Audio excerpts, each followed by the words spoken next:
ati kootii ani keeti jedhanii waadaa walii galu. Qaamaan biyya alaa waan jiraniif karaa dhuunfaa isaaniidhaan yeroo itti waadaa waliin seenan ni jiraatu jechaadha. Hojiiwwan afuuraa waliin hojjechuu tokkoon kaadhimamaa fi kaadhimamtuu. Gara biraatiin immoo gaa'ela kana hiikuun ni heeyyamamaa. Gaa'ela hiikuun ni heeyyamamaa. Miidhaa inni mana kiristaanaa irratti yookaan dhaloota irratti biyya irratti qabumaadha. Gaa'ela kana hiikuun. Tokko gaa'ela 80 yookaan karaa aadaatiin kan raawwannu jira.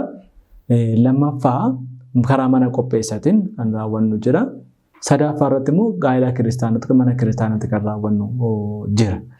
Kadhannaa maatii hin taasifne yoo ta'ate, kitaaba qulqulluu akka maatiitti hin dubbisne yoo ta'ate, haadha manaa keenya faana kan kaleessa morma walitti harka walitti marannee morma keenyan harka wal jalaa kan hin baafne.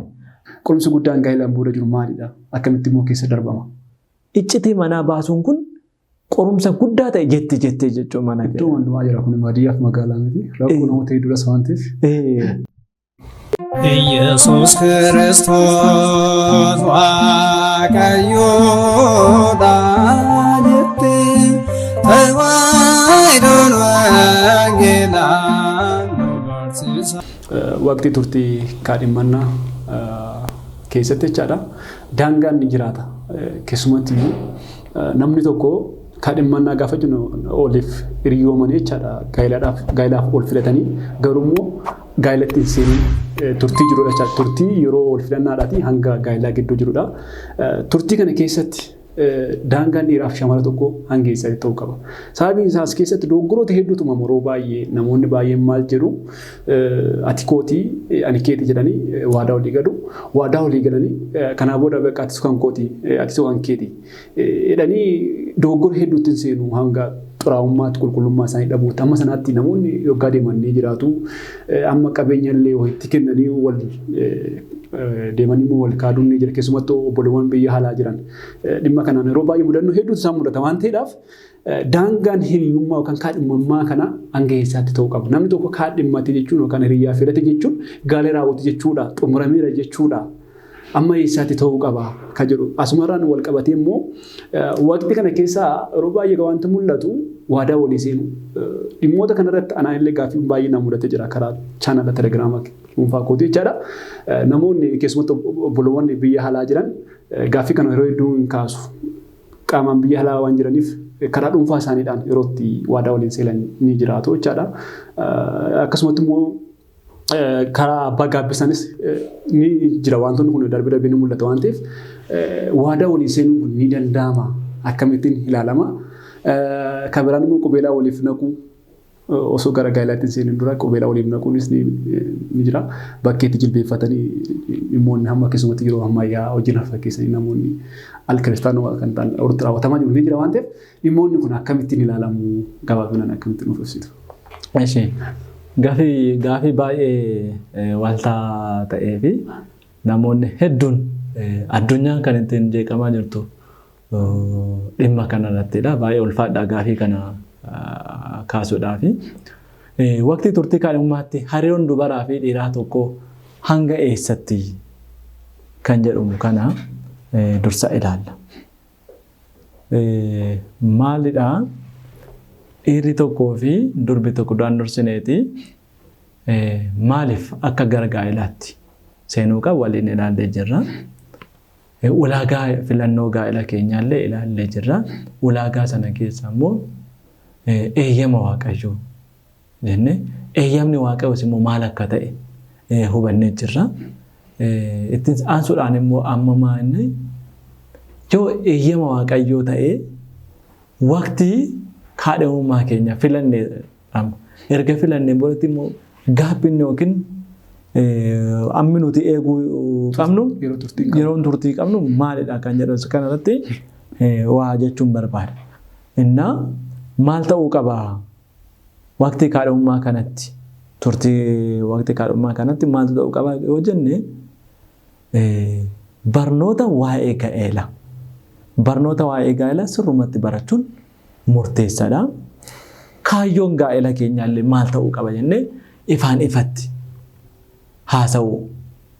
Hojiiwwan afuuraa waliin hojjechuu tokkoon kaadhimamaa fi kaadhimamtuu sana hojiiwwan afurannaan imaloota adda addaallee waliin ilaaluu dirqama keenyadha. Kan nuti immoo gochuu hin qabne waqtii kaadhimummaa kanatti bakka intaanetti waliif beellamnee wal arguu dhiisuu inni kun nurraa eegama. Dukkana fa'aa irratti yeroo dukkanaa yeroo nuti illee wal qunnamnu yeroo barbaachisaa ta'e ta'uu qaba. Waqtii ifaa guyyaa irratti bakka uummanni bal'aan jirutti gaa'elli keenya gaa'ela ifaatis waan ta'eef maaliif wanta bakka dukkanaatti yoo taate dhimmoota biroo keessa Dogongaramu waan ta'aniif fedhii fooniidhaaf saaxilamuu waan danda'amuuf. Eeyyeen fedhii fooniitiif saaxilamuu waan danda'aniif innaa dukkanaa'ee yoo magaalaa keessa ta'e taaksiin dhabamuu dandeessi. Taaksiin innaa dhabamte wal bira buluu jira. Wal bira erga bulanii booda immoo gara fedha fooniitti seenuu danda'u. Duraan dursaniitoo gaa'ela isaanii kan waaqayyoon hin eebbisne raawwatu jechuudha. Wantoonni akkasii ta'uu hin qabu. Irruma keessanillee yeroo ammaa kana isheen kaadhimamtuu kooti jedhanii wal dhungachuun kun illee jira. Inni kaadhimamaa kooti jedhanii wal dhungachuu jira. Wal dhungachuu kanarraan ka'e immoo booda qaamolee miiraa ni kakaasa. Qaamolee miiraa ni kaka'e kana tarkaanfiin gara fedha foonii birootti deemu jira. Gidduu kanaan immoo ilmoon illee uumamuudha dandeessi. Sana booda ilmoo sanaan waadaanis waliin galamneera waanta ta'eef waadaa yoo galles ta'e waadaa sobaati waanta ta'eef inni ani ishee hin beeku jedha. Isheen daa'ima sana da'uu dandeessu yookiin osoo hin da'iin daa'ima sana wajjin miidhamuu illee dandeessu. Namni ishee gargaara firrii hin beeku, obbolaan hin beekan, hiriyoonni hin beekan. Rakkoon hedduu kan armaan gaditti illee waliin ilaalla waanta ta'eef wantoota kanaaf waanta saaxiluuf inni gara ta'etti ni bada. Rakkoo akkana saayikooloojikaal impaaktii hedduu waan ofirraa qabuuf yoo turtii kanarratti walitti dhufeenya qaama ta'uu hin qabu. Alaalumatti nageenya illee yeroo wal gaafatan akka abbootatti gachidhanii nagaa wal gaafachuun walirratti gangalachuun wal dhungachuun inni kun barbaachisaa miti jechuudha. Kun maali?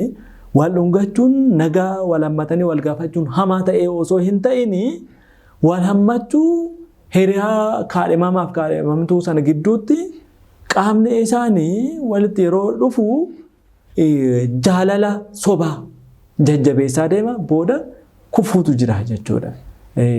Kanaaf yeroo turtii kanarratti barnoota gaa'elaa barachuu yoo xiqqate abboota isaaniitiin mana kiristaanaa keessatti ji'a 6 waa'ee gaa'elaa kaayyoo gaa'elaa kan biraa gaa'elaan booda wantoota yookaan qorumsa nu qunnamuu danda'a jennee yaadnu tokko irratti marii taasisuudhaan furmaata isaa wajjin tarii wal fuune erga wal fuuneen boodatti ilma argachuu dhiisuu malla. Duraan dursineetu maal gochuu qabna? Erga yoo wal fuunee ilmoo akka carraa argachuu baanne maal goona jennee ifaan ifatti jalqaba waliin marachuudha. Waliin jiraachuu akkamitti waliin jiraanna jechuu danda'a yookiin isheen jechuu dandeessisa. Yeroo kanatti gaa'elli sun hin deeggata jechuudha. Garuu warra waliin maratanii akka bor yoo ilmoo argatan yoo ilmoo dhaban walii kan waanta beekaniif kan ilmoo barbaadu irraa deema jechuudha.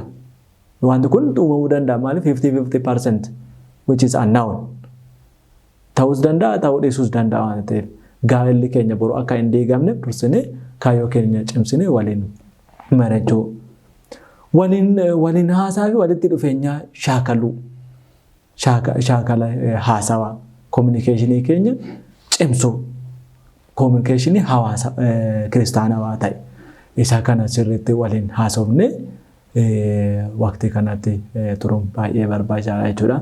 Waqtii kana waadaa wal seensisuun yookiin qubeellaa walii hidhuun danda'ama kan jedhamu forged ring yookiin qubeellaa sobaa ittiin wal shawwadaa jechuudha. Yeroo tokko amartiidha yookiin qubeellaa jennee haalaarraa binnee walitti hine inni sun callifamee ta'a. Anis bitee ofitti kaa'uun danda'a.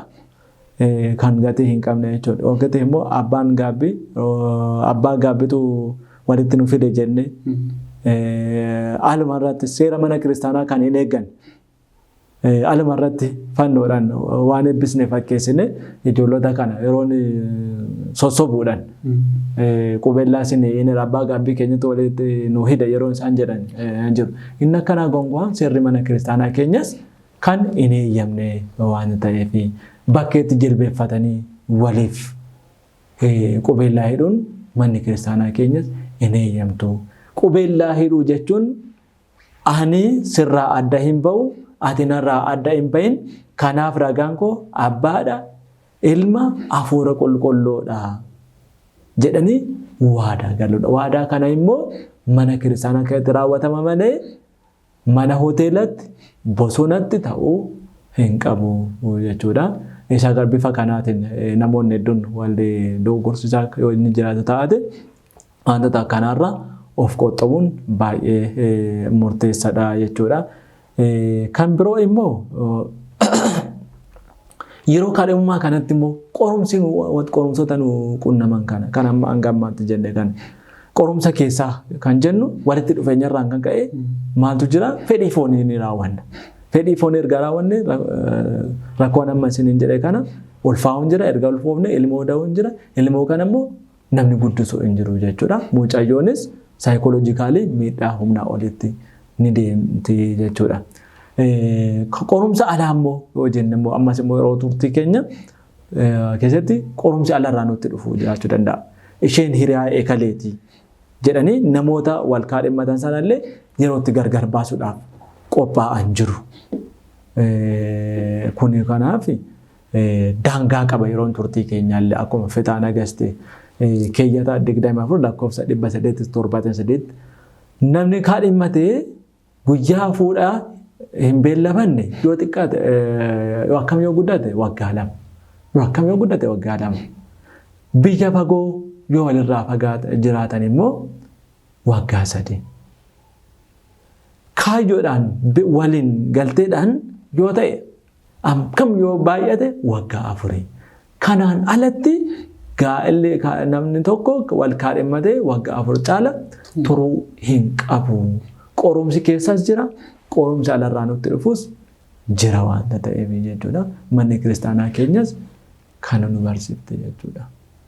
Ayyee bakkeenya bifa bareedaa ta'edhaan kan isin nuuf deebistanii egaa akka walii galaatti kanneen gaa'ilaan dura jiran kana fakkaatu gaaffii muraasa immoo gaa'ila keessatti qorumsoota tokko tokko yeroo mudatan ni argina. Isa kana wajjin wal qabatee keessumattuu gaa'ila yeroo har'aa yoo fudhannee ilaalle irra caalaan isaanii qormaata keessa kan isaan jiran. Gaa'illi guyyaa har'aa yeroo har'aa jiran kuni normaali karaa waanus karaa sooshaal miidiyaas yoo ilaalle waggaa tokkotti namoonni wal hiikan akkuma magaalaa Finfinnee kana keessatti yoo ilaalle namoota hedduudha. Namoota 2,300 waggaa tokko keessatti kanneen walii kuudhaaf mana murtii deemanii hiyyata dhiyeeffatan jechaadha. Kun ragaa qabatamaadhaan bahaa jirudha jechaadha yeroo ammaa kana. Kanaaf egaa qormaan gaa'illi yeroo ammaa kuni baay'eensaa qorumsarra jira. Kana bira darbee immoo namoonni tokko tokko wal fuudhan isaaniillee osoo hin dhagahame yeroo itti walii kan ni mul'ata. Kun maalirraa kan ka'e jettaniiti yaaddu? Rakkoowwan kun kan isaan mudatanii maalirraa ka'eeti jettu? Gaa'ilatti immoo gaa'ila kana hiikuun ni heeyyamama. Gaa'ila hiikuun ni heeyyamama. Miidhaa inni mana kiristaanaa irratti yookaan dhaloota irratti biyya irratti qabumaadha. Gaa'ila kana hiikuun hiikamuu yookaan addaan ba'iinsi gaa'ilaa gaafa uumamu miidhaa akkamii sadarkaa mana kiristaanaatti dhaloota irratti akkasumas biyyaatti fiduu danda'a? Egaa baay'ee gaariidha barsiisaa keenya. Kan gaafin isin amma kaaftan kun yeroo ammaa kanatti biyya keenya burjaajessaa kan jiru ijoolleedhaa fi maatii kan gargar baasee nama hundumarrattiyyuu ba'aa ta'ee ijoollee boru biyya fuutee bulchitu kan dhorkullee waa'ee dhimma kanaati. Maalidha? Wanti akkanaa kun kan inni uumamuu danda'uuf yoo jenne qabxilee muraasan mee kaasa. Gaa'illi tokko yoo maal ta'e diigama. Bu'aan isaa immoo maalidha? Yoo jenne waa hedduutu jira.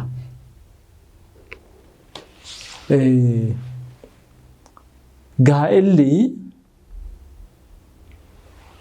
golli misirroo mana hoteelaa ta'e. Luboonni hojjettoota mana qopheessaa ta'an hundeen isaa nama mana cirracha irratti ijaarratedha. Kana jechuun golli misirroo hoteelaa mana ciisichaa ta'a. Gaa'ela isaanii kan raawwatan mana qopheessati. Ragaalee kan ta'u immoo nama callisee midhaan irra deemu abbuma barbaade jechuudha. Nama boru argachuu hin dandeenye. Kanaaf akkuma gonfoon jalqaba badde mataa hanqatti jedhamu jalqaba hundeen isaa waan nan turreef xumura irratti raawwinsaas hin miidhagu. Yeroo kana maaltu uumama? Haati abbaan hin beekanii keessattuu barattoota ta'anii umuriin isaanii hin bilchaanne waa'ee kanaatti galuudhaaf yaadanii analaayisis taasisanii yookaan xiinxala gadi fagoo taasisanii gaafii dhiyaate kanaaf deebii kennuu hin danda'anii haaluma salphaadhaan gowwoomanii haadhaaf abbaa isaan irraa adda ba'an maatiin ni baratu jedhaniiti isaan gaggeessu. Isaan garuu gowwoomfamanii qarshiidhaanis haa ta'u qoosaadhaanis haa ta'u kallattii adda addaatiin yeroo kufanne argita. Warri barumsa gaarii baratanii naaf deebi'u ijoolleen kun hin jedhanitti ijoolleen kun yeroo itti ulfaa'anii daandii irratti kan gatamte bu'aa teessudha kan argamu. Yookitti darbee kan iccitiin koo dhokachuu qaba jedhee kan ajjeesullee jiraachuu mala hin beekamu. Mucayyoonis immoo nan salphadhe akkamittan ija abbaa kootii, ija haadha kootii, ija hiriyoota kootii ilaa jettee yeroo isheen illee ofirratti tarkaanfii fudhattu jira jechuudha. Maaliif wanta hannaati wanti hannaan argame kun immoo hanni yaa hojii seexan gara sanatti ergaa waan ta'eef seexan inni jalqaba balleesse ammas deebi'eetoo badii caaluudha kan inni kaa'u waan ta'eef jechuudha. Innaa wantoonni akkanaa kun bifa kanaatiin uumamuudha danda'a jechuudha. Kun maalirraa ka'ee yoo jennu inni tokkoffaan hir'ina qophiiti. Lack of preparation. Kitaaba fakkeenyaa boqonnaa 20 lakkoofsa 8tti manni ogummaadhaan ijaarama. Hubannaadhaanis jabeeffamee ni dhaabama. Beekumsaan kutaawwan manichaa wanta gati jabeessaa fi badhaadhummaa nama gammachiisu hundumaan in guuta jechuudha. Kana jechuun manni ogummaadhaan ijaarama. Gaa'ela jechuun immoo mana waaqayyooti. Kana yeroo jennu tokkoon keessan mana qulqullummaa waaqayyoo akka taatan hin beektanii akkuma jedhame tokkoon keenya mana qulqullummaa waaqayyooti. Gaa'ela jechuun mana kiristaanaa ishee xiqqoodha. Small church akkuma Yohaannis Afeworqii dubbatu mana kiristaanaa ishee xiqqoodha. Mana kiristaanaa ishee xiqqoo kana ijaaruudhaaf qophii gahaa ta'e barbaachisa. Kanaaf egaa Salamoon ogeessichi manni ogummaadhaan ijaarama jedhan. Kan biroo immoo erga gaa'elatti galanii maaliif gaa'elli diigama kan jennu ofittummaadha. Abbaa manaa haadha manaa qaama tokko jennee jirra. Qaamni tokko kun yeroo gargar bahee duraan durseetu qophiin hin jira isin hin jedheera bu'uurri isaa hin jabeeffamne qaamni kun innaa ofiif jiraachuu eegalu. Isheen jireenya isheetiif innis qofaa isaa jiraachuu yeroo eegalu innis yaada isaatiin isheenis yaada isheetiin yeroo jiraachuu eegalan achumaan walitti dhufeenyaan miirri isaanii walirraa fagaataa illee deemaa jechuudha. Kun jigiinsa gaa'elaatiif isa guddaadha. Inni yoo barbaade alaa nyaatee gala.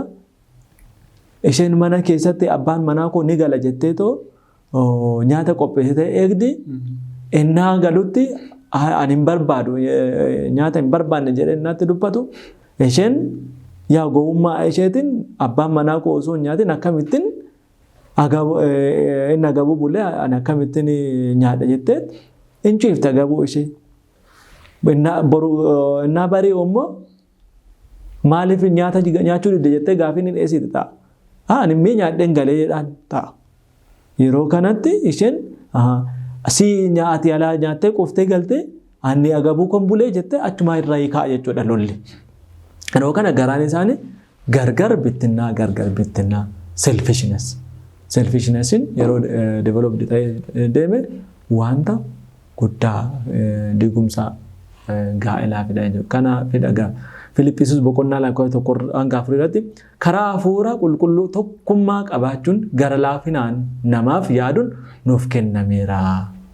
Inkaan qaama ofiitiif miti nama kamiifuyyuu yaaduun akka barbaachisaa ta'e Phaawulos nutti hima jechuudha. Sadaffaa irratti waliin haasaa hir'achuu communication gap kan jennu jechuudha. Yeroo ammaa kana teknooloojiin dagaagee mana keenya keessa televezyiiniin hin jira, laaptooppiin hin jira, paalmeetooppiin jira, bilbilli harkaa jira. Wantootni adda addaa jira. Garuu televezyiiniin keenyas, laaptooppiin keenyas wanti hundumti keenya iyyuu maal ta'uu qaba? Haadha manaa keenya ta'uu qaba yookiin abbaa manaa keenya ta'uu qaba jechuudha. Bilbilli kun maal ta'e egaa isa fagoo dhiyeessetti isa dhiyoo nurraa fageesse jechuudha. Teknooloojii yeroo tokko miidhaa qaba, yeroo tokko faayidaa qaba jechuudha. Waliin haasan hin jiru jechuudha. Mariin maatii namni tokko haadha manaa abbaa manaa ta'ee sagantaa waliin haasa'an. Waa'ee jireenya isaanii, waa'ee mootummaa Waaqayyoo, waa'ee hiyyeessota gargaaruu, waa'ee dhukkubsataa gaafachuu, waa'ee nama hidhamee jajjabeessuu, waa'ee kana yeroo isaan sagantaa qabatanii waliin haasa'uu qabu ture. Garuu pure communication yookiin waliin haasan yartuun garaagarummaa ni baafti jechuudha.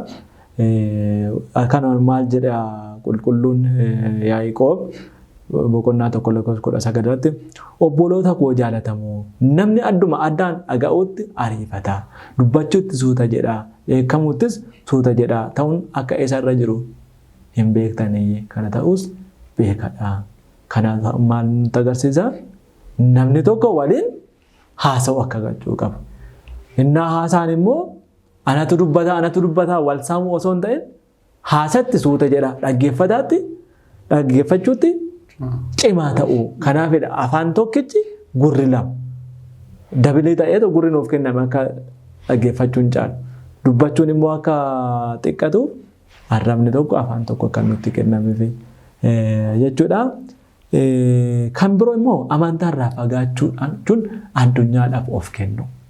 Inni kun qorumsa baay'ee guddaa ta'e keessattuu kiristaanota karaa mana kiristaanaatiin fuudhan irratti wanti kun iyyuu ni qunnama.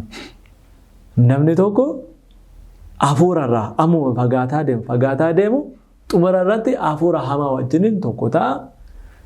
Akkuma uummata Nanawwee isin kan bitaadhaa fi mirga keessan hin beekne bitaadhaan mirgaan immoo bitaadha jedhame.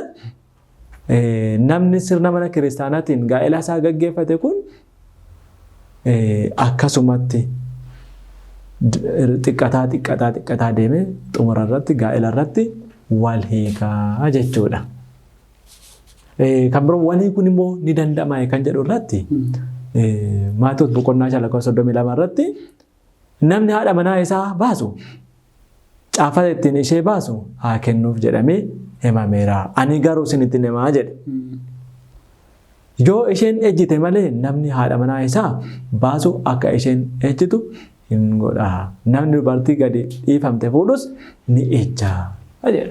Asirratti jecha baay'ee ajaa'iba ta'e ammas wangeela Maatewos boqonnaa 19 irratti waa'ee kana kan inni dubbatu. Namni kamiyyuu haadha manaa qarree isaa hin eekin.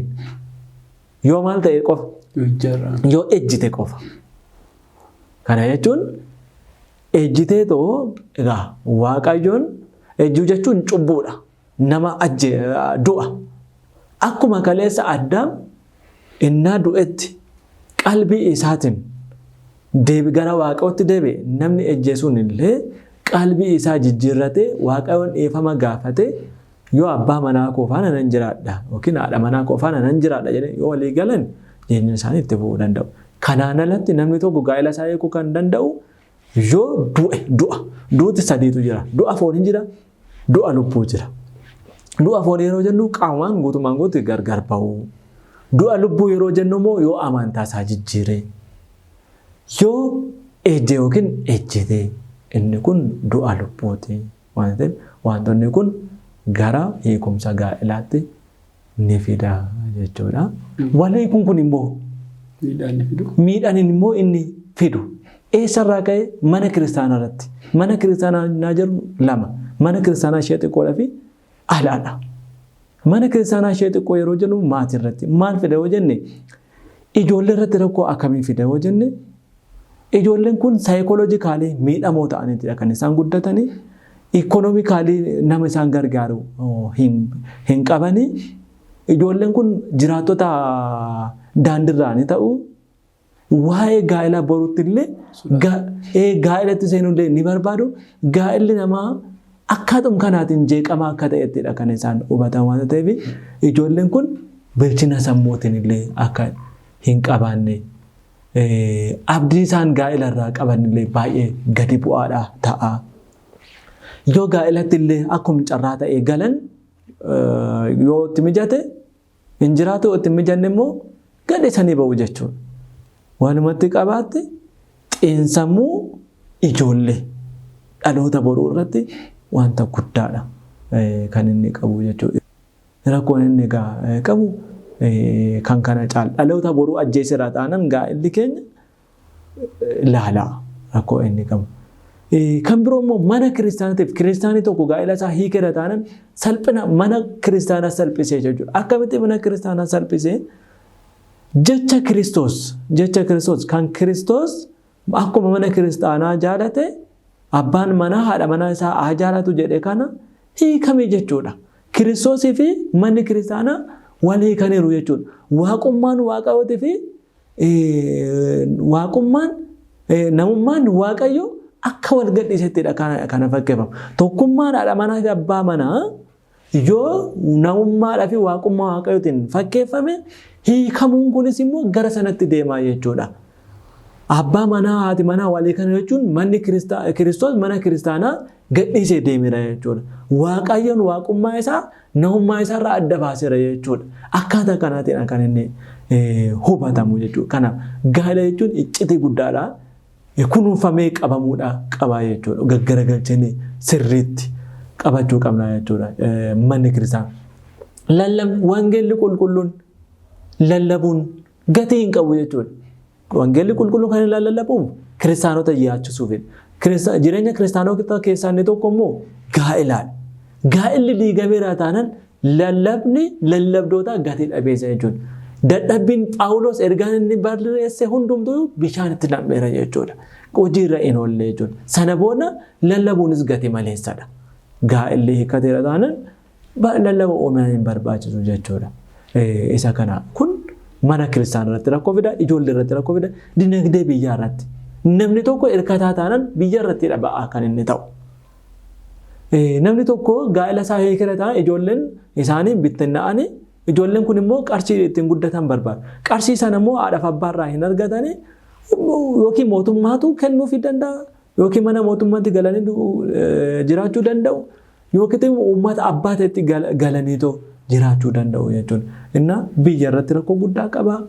Ijoollee irratti keessumattuyyuu haadhaaf abbaa malee ijoolleen haftee guddatti salphina mana kiristaanaatti rakkoon isaa nuti waan xiqqoo dubbannee warri dhimma kana keessa galee ittiin rakkataa jiru kan hubatu kan imimmaaniin ibsamuudha malee akkaataa kanaatiin kan ibsamu miteeyyuu barsiisaa keenya. Abbaa keenya bareedaan kan isin kaastanii ibsitanii jirtanii asumaraan ol qabachiisee yaadanii kaasuu barbaadu kiristaanonni hedduun gaa'ela isaanii karaa sirna mana kiristaanaadhaan hin gaggeeffatan. Gaa'elli akkasii kun akkamittiin ilaalama? Namoonni kun maal gochuu qabu? Tole egaa asirratti gosoota gaa'elaatii fi asirratti miidhaa barbaachisummaa isaa otoo ilaalle baay'ee gaariidha. Gaa'elli karaa sadiin jira. tokko gaa'ela 80 yookaan karaa aadaatiin kan raawwannu jira.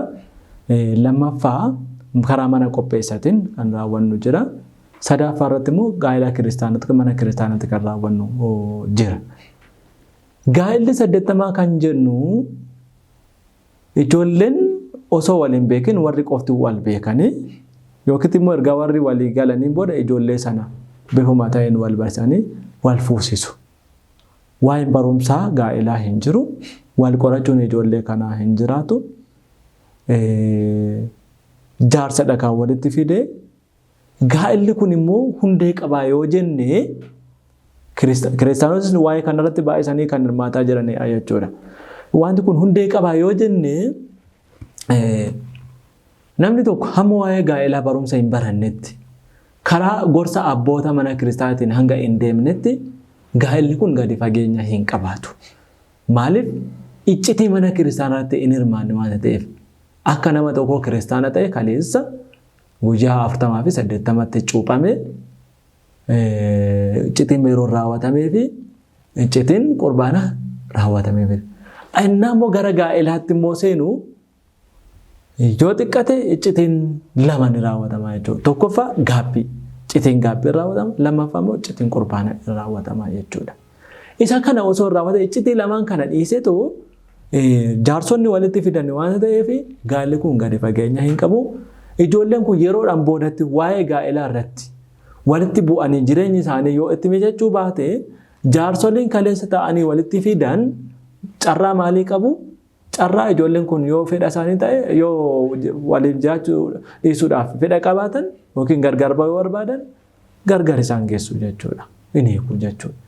Hiikuu jechuun immoo akkuma duraan dubbanne haati manaa abbaa manaa tokko ta'anii hiikaman jechuun Kiristoos mana kiristaanarraa adda bahee jechuudha. Isa kana nuuf mirkaneessa. Inni lammaffaan immoo gaa'ela mana qopheessaati. Gaa'ela mana qopheessaa jechuun har'a wal fuutee yoo fedha kee ta'e boru walii hiikuu dandeessa. Har'a wal fuutee boru walii hiikuu dandeessa. Kana manni kiristaanaa hin eeyyamtu. Kiristaana tokkoofis hin ta'u. Gaa'elli har'a dhaabanii kan boru diigan osoo hin ta'in innaa dhaaban yeroo itti fudhatanii jireenya kan waliin jiraatanis amma umurii lafa kanarratti waliin jiraataniiti waan ta'eef. Inna gaa'ela kontiraataa jedhama mana qopheessatti yookiin dhimma hawaasummaa irratti waajjira dhimma hawaasummaa waasankunati bakka sanatti kan raawwatamu gaa'ela kontiraataa ta'uu danda'a jechuudha. Har'a yoo barbaade wal fuudha. Borummoo ji'a 6 booda yookiin guyyaa 3 boodatti guyyaa 80 boodatti wal hiikuu danda'a jechuudha. Isa kana manni kiristaanaas hin deeggartu kiristaanotaafis hin eeyyamamu. Namni garuu eeyyama mana kiristaanaa eeyyama waaqayyo irraa ba'ee dhimma kana gaggeessaa jira jechuudha. Inni sadaffaan immoo gaa'ela mana kiristaanaati. Gaa'elli mana kiristaanaa kun hundeen isaas Kiristoos irratti waan hundaa'eef barumsa mana kiristaanaa baratanis wanta gara kanatti seenaniif hin diigamu akkuma barbaadametti diigamuu hin danda'u. Akka armaan gaditti namni tokko sababoota maaliitiif gaa'ela isaa hiikuu danda'a kan jedhame kana. Isa wantoonni akkasii hin qunnamne taanaan gaa'ela isaa gonkumaayyuu hiikuu hin danda'u kan jedhama. Gaa'elli eebbifamaan akkamitti diigama? Kun akkamitti ilaalama isa jedhu kanaaf gaa'elli eebbifamaan akkamitti diigaman kun qoromsa. Qoromsi immoo addunyaa kanarra jira. Qoromsi Kiristoosiifis dhufeera. Kiristoos mo'ateera. Addunyaan kun kiristaanotaaf hin toltu. Garuu ani Kiristoos akkuma addunyaa kana mo'adhe giriraa kana isinis mo'adhaati bira darbaa jedheera. Unexamined is worthless. Lubbuun hin qoratamne lubbuu miti waan ta'eef kiristaanni qoramuun dirqamaadha jechuudha. Garuu akkuma addunyaa kana mo'adhe isinis qorumsa kana mo'adhaa darbaa jedha waan ta'eef jechuudha. Kanaaf egaa akkamittiin mo'anna yookiin maaliif diigamuu danda'a kan jedhu kana cubbuun keenya yoo baay'ate ta'ate gatiin cubbuu maali? Du'a waan ta'eef mana kiristaanaa kan deemnu dhaqu yoo deemne kennaa kaleessa mana kiristaanaatiif hiyyeessotaaf kenninu yoo hin kennine ta'ate kadhannaa maatii hin taasifne yoo ta'ate, kitaaba qulqulluu akka maatiitti hin dubbisne yoo ta'ate, haadha manaa keenya faana kan kaleessa morma walitti harka walitti marannee morma keenyan harka wal jalaa kan hin baafne har'a walitti dhufeenyaan kun yoo hafeedha ta'ate, gaa'elli keenya waan hin diigamneef gonkumattuu hin jiru. Ijji keenya guutummaan guutuutti kan kaleessa kaadhimamtuu keenyarra yookiin kaadhimama keenyarra kan ta'e yoo irraa ka'e gaa'elli keenya hin diiggata. Wantoonni kun hundumtuuyyuu dhiibbaan alarraayis jetteen keessarraayis wantoonni kun gaa'ela diiguudhaa danda'u jechuudha. Ibin akkaataa mana kiristaanaa qurbaanan tagliidhaa wal fudhaniyyuu wal hiikuudha danda'u jechuudha. Kan ammoo mana kiristaanaa hin eeyyamtus hin eeyyamnes fedha isaaniitiin garuu wal hiikaa jiru waanta ta'eef. Abbaa keenya gaaffii kana kaasufamtu dursitanii na deebistanii siillee guddanaaf galatooma.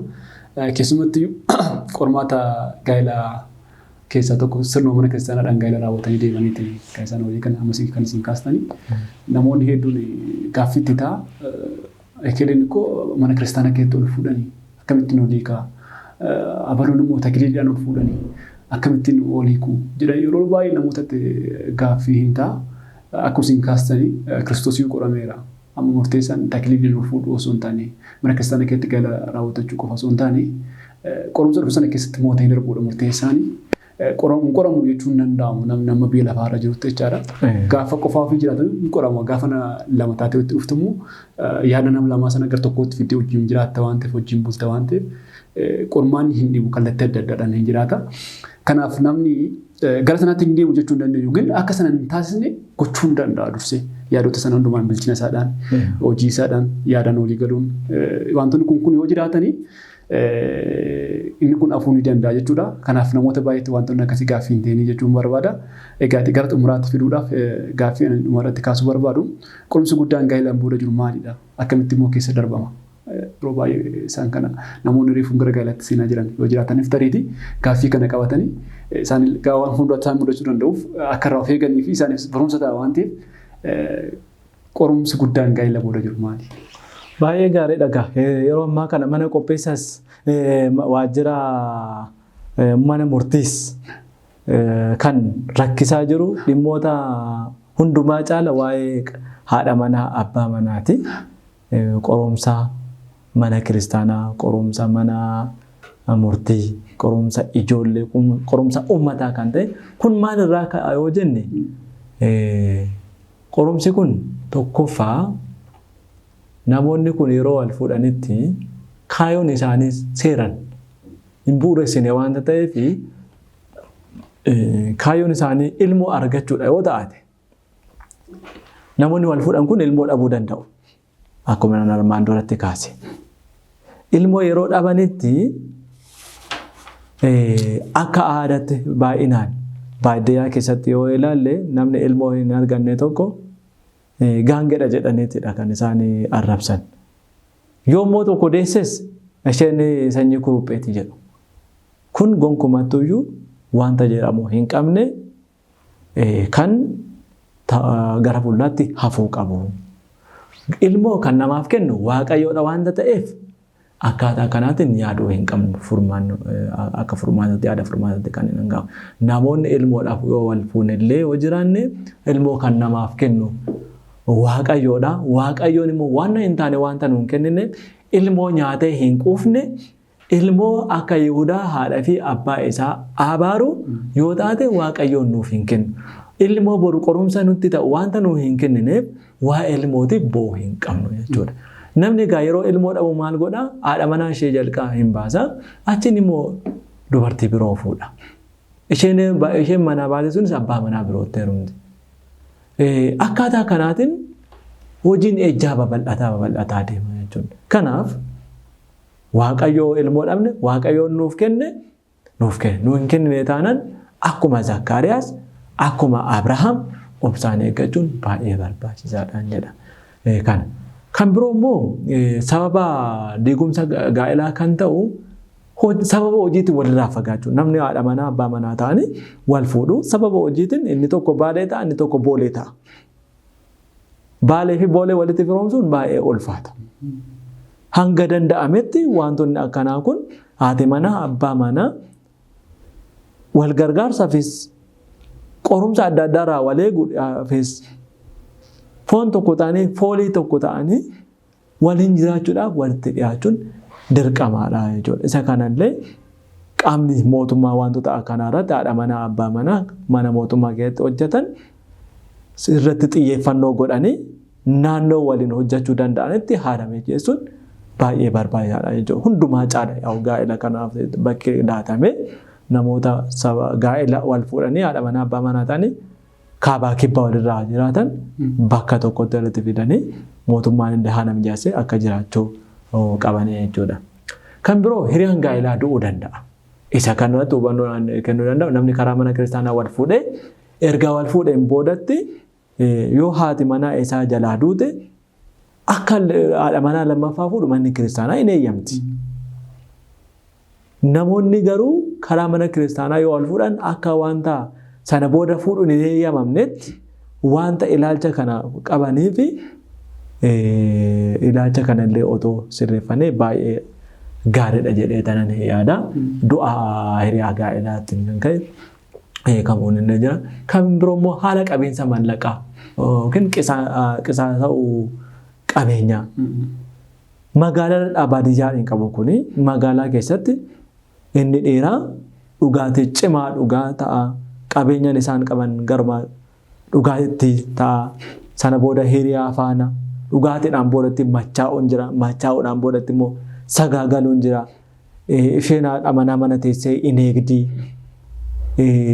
Wantoonni kun shakkii dagaagsaa deemu qabeenyi hin qisaasaa gara ejjaatti isaan keessa inni kana raawwateera ani immoo maafin isa biraa hafa jetteetoo isheenis karaa bitaatiin deemti inni karaa mirgaatiin jireenya akkaataa kanaatiin gaa'elli isaanii diigamuudha danda'a jechuudha.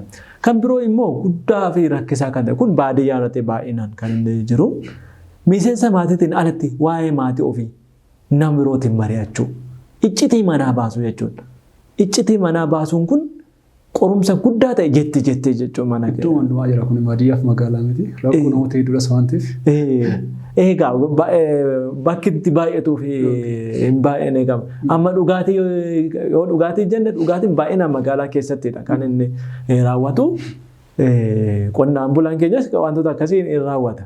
Tokko jedha achiin tokko lama itti fufa sadii achi xaasaa guuttachuu jira achiin immoo jookii guuttachuu akkaataa kanaatiin dagaagaa deeme araqeedhaan wantoota birootiin magaalaa keessatti immoo dhugaatii sanaatiin walii komsi jira. Jetteen immoo baadiyyaa keessatti baay'inaan jira. Karaa magaalaatti yoo immoo jetteerra sooshaal miidiyaadhaan suurota waliin fakkaane walitti fedhanii akka waliin jiraniitti. Miidiyaadhaan akkaataa kanaatiin hiraa ekalee faana jira ekalee faana jirti jedhanii wantoota sobaatiin walitti qindeessanii akkaataa kanaatiin kunis qorumsa guddaa gaa'elaan boodati. Kan biroo immoo fedhii walii hubachuu dhiisuu. Maal jedhe haati manaa qaama haadha manaa isaa to'ata. Haati manaa immoo qaama abbaa manaa ishee to'atti. Yeroo kadhannaatii fi yeroo soomatiin alatti wal bira ga'uu hin dhiisinaa jedhee kitaabni qulqulluun akkaataa kanaatiin ifaan ifattee baasa. Garuu immoo qorumsi darbee jiru maalidhaa?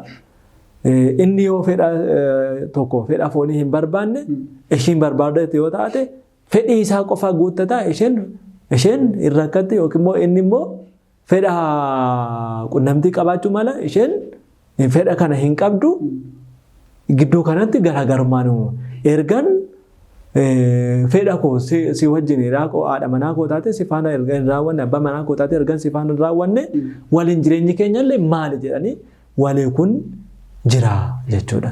Isa kanaan wal qabate immoo garaagarummaa hiikumsa kan fidu sirna uumamaa wallaaluun kunillee amma dubartiin tokko uumamaan xuriin marsaan laguu ji'anitti dhufa. Yeroo kanatti immoo miirri adda addaatti dhagahamuu danda'a. Inni dhiiraa immoo rakkina ishee kana hubachuu dhiiseetu yeroo sanatti si faana ciisa jechuu ni danda'a. Yookiin fedha kanarraa wadha jechuudha. Ishii yeroo sanatti aarii adda addaa keessuu garuu dandeessi. Mataa boboon itti mul'achuudha danda'a. Nyaata jibbisiisuudha danda'a. Wantoonni kunillee ishii rakkisuudha danda'a. Inni kana hubachuu dhiisuu mala. Yeroo kanatti walitti bu'iinsi inni uumama gidduun kanatti warreebuun jira. Achi mana wal buruusuun jira. Mana murtii wal dhaabuun jira. Gaa'ellee inni diigamaa jechuudha. Kanaafuu dhiirri yeroo jijjiiramoon amala akkasii mudatanii ishee haadha warraasaa hubachuu qaba jechuudha. Ifaan waliin mari'achuudha qaba. Uumama beekuu qabannes. Baayoloojii yeroo saayinsiin dagaage kanatti baayoloojii naachuraal saayinsii hubachuun isarraa eegama jechuudha. Akkasumas immoo beebar amala dhiiraa isheenis beekuu qabdi. Dhiirri uumamaan yoo rakkinni wayii jiraate hin callisa. Yeroo kana isheen immoo waan tokko naatti dubbattu na tuffatteeti moo jettee lola biroo kaasuudha dandeessi. Isheenis amala isaa hubachuudha. Dirqamaadha. Wantoonni kanaa kun inni jira. Kan biroo immoo waliin haasaa xiqqeessuu xumurratti immoo gonkumaa dhaabu. Inni kaleessa yeroo walirraa fagoo jiran bilbilaan ganama amma galgalaatti waliin haasaan kun erga walitti dhiyaatanii bilbilli immoo inni duraan bakka birootti isheetti bilbilu gara birootti immoo baay'ee bilbila. Ishee faana haasan hin jiraatu jira. Haasan isaa kan bilbila irraa hafte televezyiina faana dabarsa. Kan televezyiina irraa hafte immoo kompiitara irratti dabarsa. Sanarraan kan hafte immoo gara hirribaatti jechuudha. Bakka hin laatuuf jechuudha. Yeroo waliif hin kennan jechuudha. Yeroo waliif hin kennan. Yeroo waliif kennuu dhiisuun kun qorumsa as keessatti asumaraan ituun waatti dabalee jechuudhaaf wayii kaasuu barbaade keessumatti Oromoo namoonni rileeshinii yookaan immoo alli isaan duraan walitti isaan duraan qaban gaa'ilaan dura qabanii fi booda qaban yeroo tokko tokkotti adda gara ta'uu qaba. Namoonni tokko tokko duraan laayifii gaarii jiraachaa dhufanii gaafa gaa'ilatti seenan immoo wanti sun akka sanaa ta'uu dhiisuu danda'a. Akkaataan sun fakkeenyaaf waliin dubbii malee haasaan wanti waa'ee kun hundumtuu hin jira gaafa dhufamu xiqqaata. Dabalee immoo duraan bilbilaan baay'istuu ta'e naasoftuu ta'e kallattii adda addaadhaan inni immoo gaafa dhufu bilbila hin jaallatoo ta'e yookaan isheen immoo hin jaallatoo ta'e dhimmoonni kun akkam ta'uu qabu keessumattuu gaa'ilaa wajjin gaa'ilaa boodatti. Egaa duraan inni maaloo yaa bareedduu koo si malee hin jiraadhu si arguun barbaada wantoota kanaatiin jedhe akkuma ta'etti harka isaa galfata. Erga harka galfateen boodatti akkuma leenca bineensa tokko qabatee erga ajjeeseen boodatti kana booda nyaachuu jalqabu dhiirris maal godhaa duraan dursaa jaalalaan ajjeesee harka ofitti galchite sana booda erga harka ofitti galfatee manatti galfateen booda maal godhaa haasaa irraa xiqqeessaa waan fedha kan kun jaalala dhugaa miti jaalala sobaati jechuudha jaalala sobaati. Jaalalli sobaa mana inni ijaartu waan ta'eef jechuudha. Kun erga ishee harkaan gaafate jaalala ishee faana qabu fedha fooniitiif ta'uu danda'a. Forzaatu mataa waliin marii hin qaban sin jaaladhaa siifan kutamaadha. Isheenis immoo dhugumseete too imimmaan ishee ganamaa kaatee amma galgalaatti bu'aa ooluu dandeessi yoo bilbilli hojjechuu dide hin maraatti mataa bowwoo qabde taa'ati. Inni kun jaalala sobaati garuu. Erga wal fuudhaniin boodatti maal ta'uudha qaba waliin haasaan isaanii sirrumaatti. Kaleessa wanta kennaa adda kan isheen iyyan gatiin isaa xiqqoodha. Vaaluun inni qabu immoo guddaa. Innaa bitan qarshiin ishee baay'ee xiqqoo taate kennaa isheen iyyaanne tokko hin kennaaf ayyaana irratti isaa ta'u ishee arguudhaaf. Kennaa akkasii kana dubartoonni immoo kennaa jaallatu sirrumatti. Kennaa kana kennaniifi maaliif ishee hin gammachiifne? Innis immoo maaliif hin gammadne? Dubartoonni immoo uumamaan immoo innaa alabaan kophee isa gurra nama duuch qaaqambaa kan jedhu kana keewwatu. Uffata gati jabeessa shittoo gati jabeessa kana keewwataniitu alabamu. Innaa manatti galan immoo bijaamaa kanaadha kan keewwatan. Addunyaatti ni bareedu abbaa manaa isaaniitti immoo hin fokkisu. Isa kanan illee shamarran wantoota akkasii kana yoo miidhagsan abbaa manaa isaanii manumatti hidhuu hin danda'u. Biiraa inni alaa dhugu yookiin dhugaatii addaa inni alaa dhugu sana manumatti qopheessuufi achiin kanarratti jecha tokkotu jira. Haadha tokkotu abbaa manaa ishee faana wal lole. Kanarratti mana qaalluu mana xonqaa'ee deemte. Yeroo kanatti maal ta'eena abbaan manaa koo baay'ee amanni isaa rakkisaadha. Manatti naa galuu dideera jettee itti himte. Dhaqiitii nyaara qeerransaa kutitee fidee isaanani siifi xonokkola siif hojjedhaa jedheen. Achi isheen leenca qeerransa sana qabachuudhaaf jecha har'aa foon tokko fageenyatti kennite boru. Akkas osoo jettu qeerransa sana ofitti fiddee booda ishee umarratti harka ishee irratti laattee fi harka ishee irratti mugee. Yeroo kana nyaara qeerransa sana buqqeeftee mana xonqaa'ee sanatti geessite. Yeroo geessitu fiddee xonqaa'insi caalu hin jiru. Akkuma qeerransa kana ofitti madaksite abbaa manaa kee ofitti madaksi. Anuyyuu sirraan baradha jedhee dubartii kana gaggeessee jedhama. Egaa nu warri shamarranis qabeenya abbaa manaa keenyaa wallaallee isa komanna. Dhiirri hidhamaadha yoo qaban kirriidhaniita. Shamarran illee kan wadaroo cimaadhaan hin dandeenye malee wanta shamarran hiite eenyuyyuu hiikuu hin danda'u. Wanta dhiirri dhibbi hiike shamarreen tokko hin hiikti.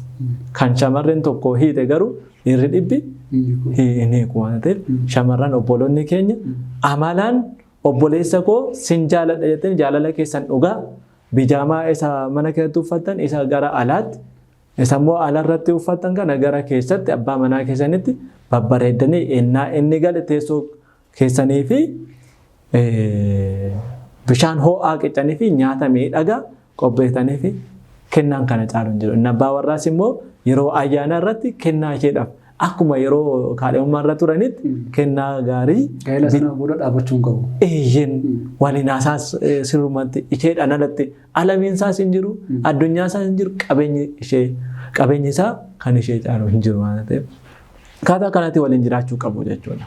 Ayyee abbaa keenya guddaa galatooma. Egaa hordoftoonni fi dhaggeeffattoonni miidiyaa Sotoriyaa sagantaa nuti irra jiru sagantaa dhibbiidhaadha. Sagantaa kana wajjin kan jirru abbaa keenya Luma Maammoo Baqqaalaadha. Bulchaa mana kiristaanaa Dirree Nageenyaa Fayyisaa Addunyaa Bokkuu Saamiti.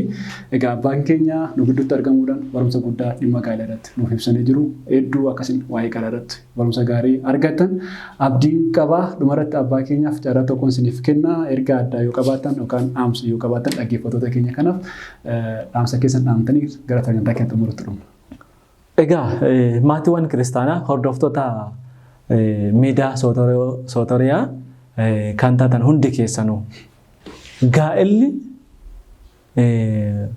mana yookiin dhaabbata guddicha Kiristoos mana isaa keessatti iccitee hundeesse ta'uu hubanne gaa'elli kunis immoo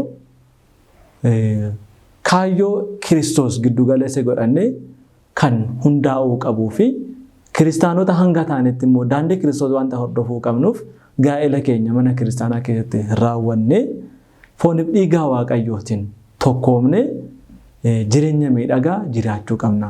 Gaa'ela jechuun immoo qulqullummaadha. Gaa'ela jechuun immoo iccitii Kiristoos raawwachuudha waan ta'eef gaa'ela yoo itti beekne kan ittiin jireenya bara baraa argannu yoo immoo ittiin wallaalle kan ittiin ibidda bara baraa ittiin seennu waan ta'eef kunuunsa cimaa taasifnee fi akka jiraachuu qabnu.